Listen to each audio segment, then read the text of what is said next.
La lluvia golpeaba contra los cristales de mi pequeño apartamento en las afueras de Valencia, un sonido que antes me resultaba reconfortante pero que ahora solo amplificaba mi soledad.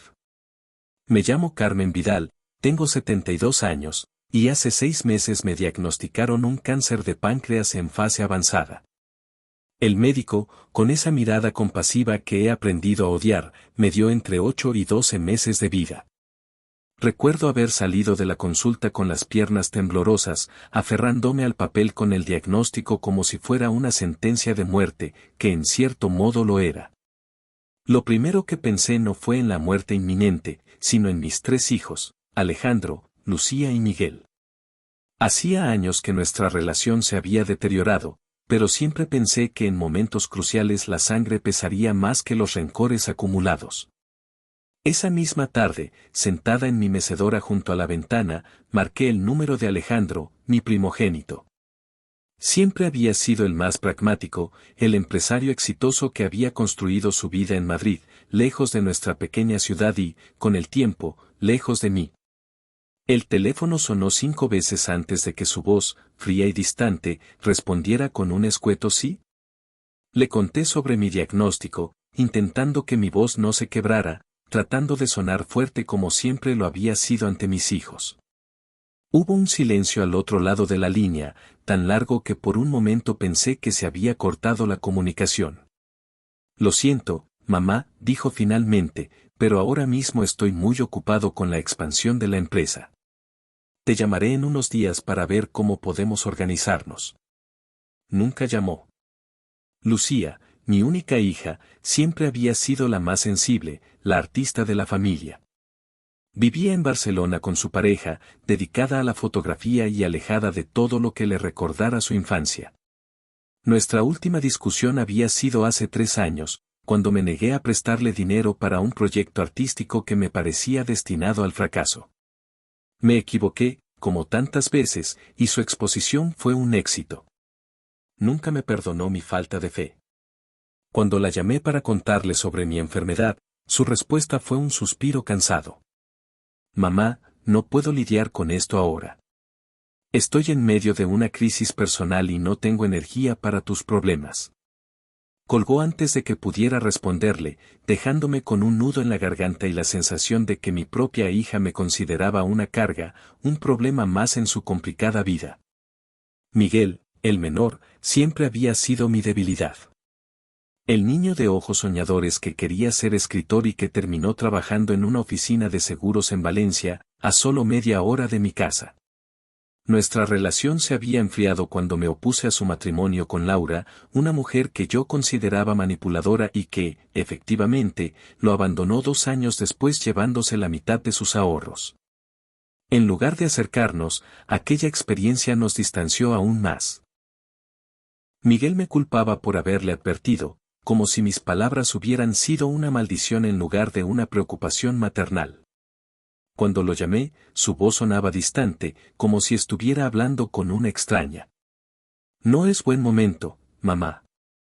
Estoy pasando por muchas cosas y no puedo ser tu apoyo ahora. Quizás deberías considerar una residencia. Una residencia. Como si fuera un mueble viejo que ya no encajaba en la decoración de sus vidas. Los días siguientes fueron un borrón de lágrimas y rabia. Yo, que había criado a mis hijos sola después de que Antonio, mi marido, muriera en un accidente de trabajo cuando Miguel apenas tenía 5 años. Yo, que había trabajado dobles turnos como enfermera para pagar sus estudios, sus caprichos, sus sueños. Yo, que había renunciado a rehacer mi vida sentimental para dedicarme por completo a ellos. Ahora estaba sola, enfrentándome al final de mi camino sin la mano de mis hijos para sostenerme. La enfermedad avanzaba implacable. Los dolores se intensificaban y las visitas al hospital se volvieron más frecuentes. En una de esas visitas conocí a Pilar, una voluntaria de la Asociación contra el Cáncer que rondaba mi edad. Había algo en su mirada serena que me inspiraba confianza, y pronto me encontré contándole mi historia, desahogando el dolor que me consumía por dentro tanto como la enfermedad.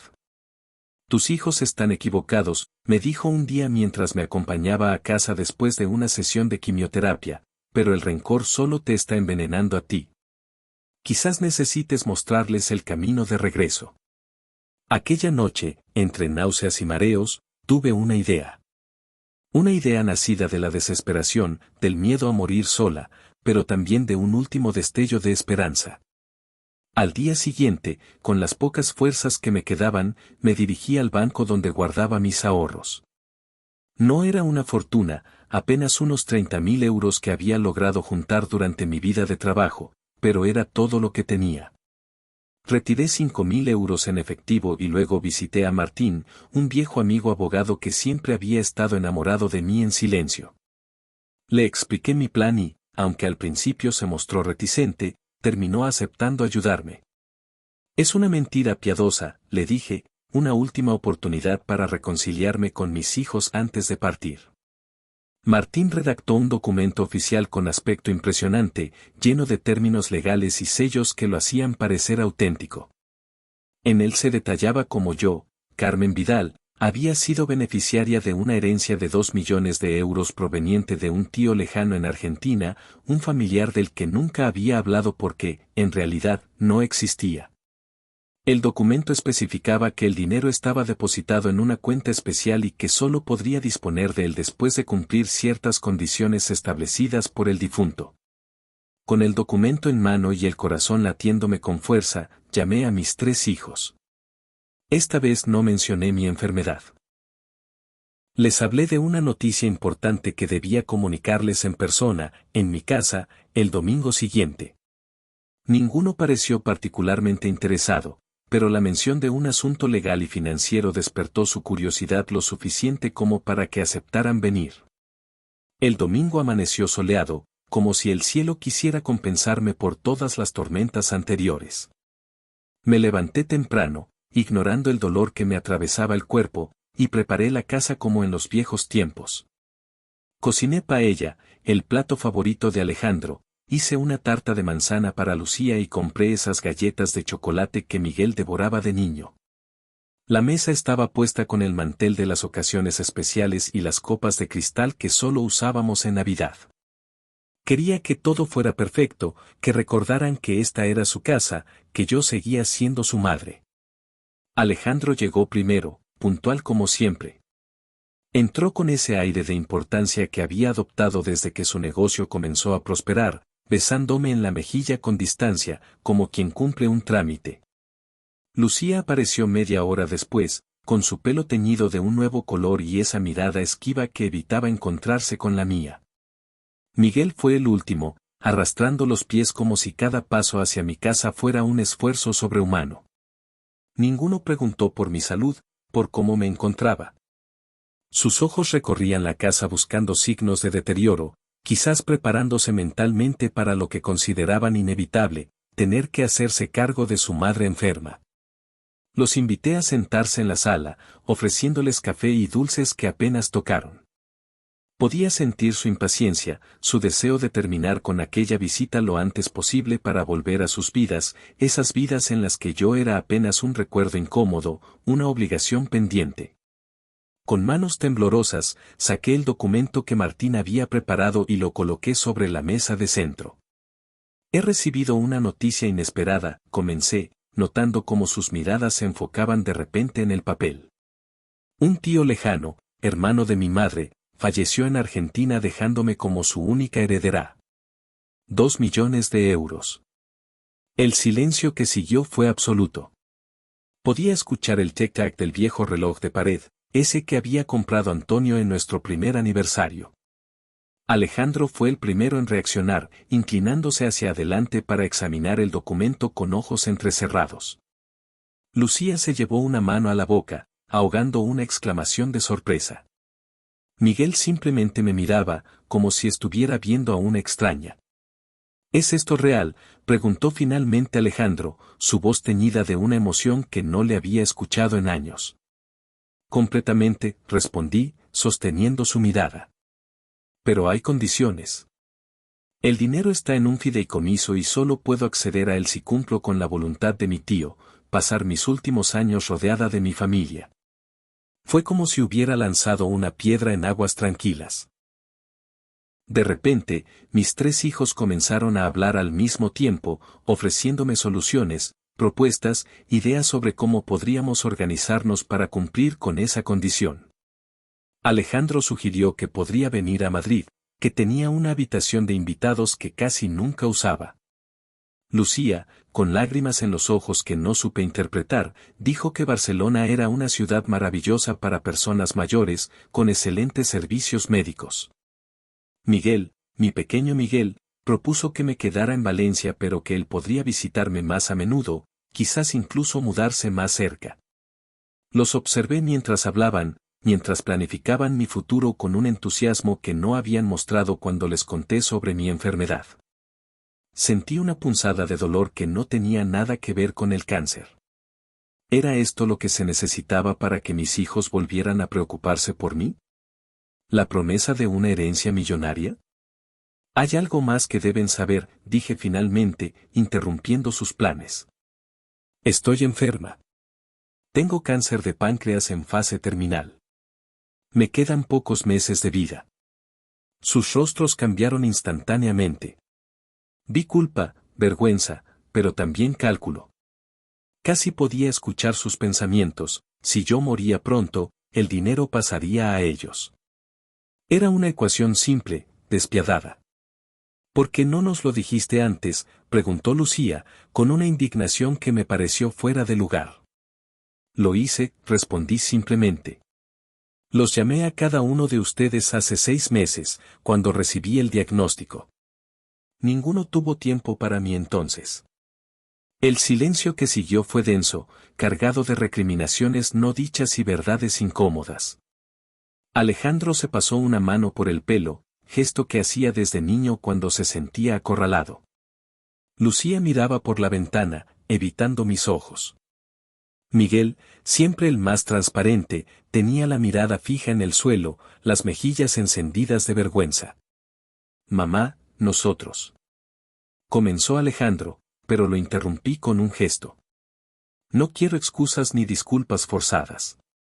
Lo único que quiero saber es si estarán conmigo estos últimos meses porque soy su madre o porque hay 2 millones de euros esperando al final del camino.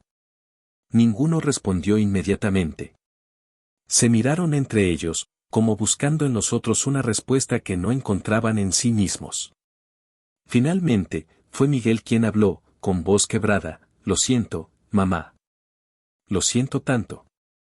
Cuando me llamaste, acababa de perder mi trabajo y estaba tan concentrado en mis problemas que no pude ver más allá. No tengo excusa. Lucía se acercó y, por primera vez en años, tomó mis manos entre las suyas. Estaba pasando por una ruptura difícil cuando me llamaste. Él me dejó por otra y yo, me sentía tan humillada, tan fracasada. No quería que me vieras así, débil y derrotada. Alejandro, siempre más reservado con sus emociones, se mantuvo en silencio unos segundos más antes de hablar. La empresa está al borde de la quiebra. Todo lo que construí está a punto de desmoronarse.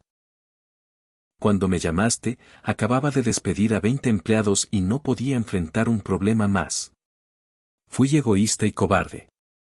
Los miré a los 3, mis niños que ya no eran niños, cada uno lidiando con sus propias batallas, cada uno perdido a su manera. Sentí que algo se ablandaba dentro de mí, una dureza que había estado cultivando desde que me dieron el diagnóstico. Todos cometemos errores, dije finalmente.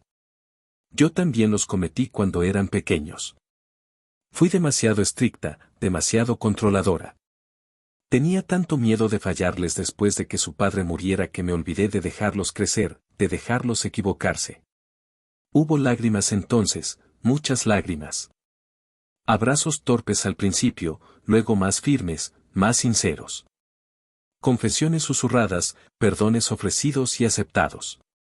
Por un momento, volvimos a ser lo que siempre debimos ser, una familia imperfecta pero unida por algo más fuerte que la sangre, más valioso que cualquier herencia. Cuando la emoción inicial se calmó, cuando volvimos a sentarnos alrededor de la mesa con los ojos enrojecidos pero los corazones más ligeros, llegó el momento de la verdad. Tomé el documento del fideicomiso y lo rompí en pedazos ante sus miradas atónitas. No hay ninguna herencia, confesé. No hay tío argentino, no hay 2 millones de euros. Solo una madre desesperada que quería ver a sus hijos una última vez. Esperaba enfado, decepción, quizás incluso que se marcharan indignados por el engaño. En lugar de eso, después de un momento de sorpresa, Alejandro comenzó a reír. Una risa profunda, liberadora, que pronto contagió a Lucía y a Miguel. Siempre fuiste astuta, mamá, dijo entre risas.